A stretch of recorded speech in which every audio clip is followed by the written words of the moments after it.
We are finding the resistance that I spoke about from the very beginning. Resistance that is quite unorthodox, according to the Justice Minister. That while the yes and no campaigns continue and politicians declare their stances, some government officials and politicians are secretly frustrating efforts to get a new law, despite giving public shows that they indeed support the new constitution. Mutula is particularly puzzled how the High Court declared Kadhi courts illegal and unconstitutional, knowing very well the basis of the case had been overtaken by events. I think it's a combination of manipulation, politicians hiding behind churches, hiding behind judges, people who don't want to say openly that they are frightened of the revolution that will come out of the proposed constitution. This comes a day after the Yes campaign warned those perceived to be hypocritical in their support for the new constitution.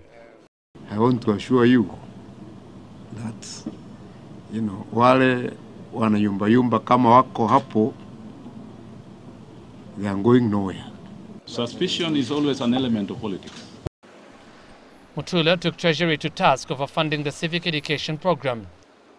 So far, only 100 million out of the 330 million intended for the exercise has been released. I sincerely cannot understand why the Treasury can't give me money for civic education, that I have to go begging. Last week, Treasury Permanent Secretary Joseph Kinywa had promised that the money will be released immediately. But so far, nothing has been forthcoming. Mutula has also accused a section of judiciary of malice and says Imenti Central MP Gitobu Imanyara is well within his rights to introduce a motion in Parliament to discuss the conduct of the 3 judges who ruled that the Kadhi courts were illegal.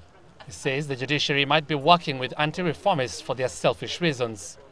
Perhaps even those in the judiciary who think that they don't want to go through the process of vetting that the Constitution requires.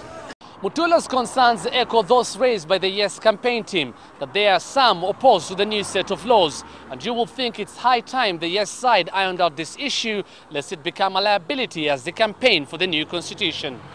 Hussein Mohamed, Citizen Weekend in Nairobi.